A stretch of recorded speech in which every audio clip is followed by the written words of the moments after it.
Presiden Joko Widodo dan Wakil Presiden Ma'ruf Amin menghadiri peringatan Hari Anti Korupsi Sedunia 2021 di Gedung Juang Komisi Pemberantasan Korupsi Kamis pagi. Dalam sambutannya di peringatan Harkodia 2021, Jokowi menegaskan korupsi merupakan kejahatan yang mempunyai dampak luar biasa. Untuk itu, penanganannya pun harus dilakukan dengan cara luar biasa. Jokowi menambahkan dalam sebuah survei di bulan November 2021, masyarakat menempatkan korupsi yang terjadi di Indonesia masalah kedua yang harus segera diselesaikan. Hal ini karena masyarakat menilai pemberantasan korupsi belum berjalan baik. Untuk itu, metode pemberantasan korupsi harus diperbaiki dan disempurnakan. Serta penindakan jangan hanya menyasar yang membuat heboh di permukaan, namun harus ada upaya yang lebih fundamental dan mendasar dan komprehensif yang langsung dirasakan oleh masyarakat. Serta bukan hanya efek jera terhadap pelaku, tetapi penindakan juga sangat penting untuk mengembalikan uang negara.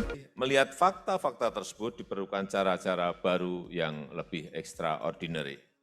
Metode pemberantasan korupsi harus terus kita perbaiki dan terus kita sempurnakan. Penindakan jangan hanya menyasar peristiwa hukum yang membuat heboh di permukaan.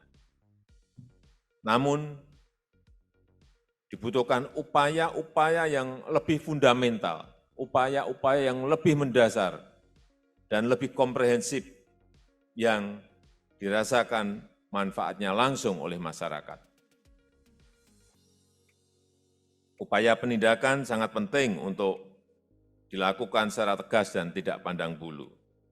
Bukan hanya untuk memberikan efek jera kepada pelaku dan memberikan efek menakutkan, deterrence effect, pada yang berbuat, tetapi penindakan juga sangat penting untuk menyelamatkan uang negara dan mengembalikan kerugian negara.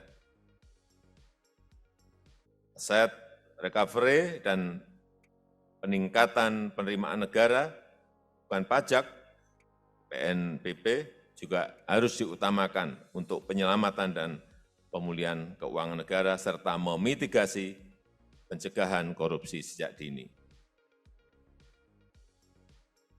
Saya mengapresiasi capaian aset recovery dan peningkatan PNBP kita di semester pertama tahun 2021 misalnya, Kejaksaan Agung berhasil mengembalikan kerugian negara dari penanganan kasus korupsi sekitar 15 triliun.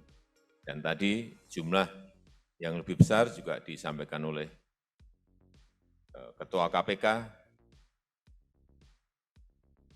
yang telah dikembalikan kepada negara lewat KPK.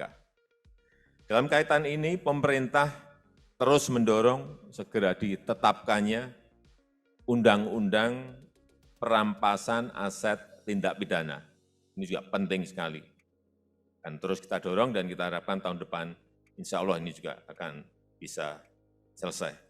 Mantan Gubernur DKI Jakarta ini mendorong Undang-Undang Perampasan Aset Tindak Pidana dapat segera diselesaikan agar penegakan hukum secara berkeadilan dapat terwujud untuk meningkatkan kesejahteraan rakyat.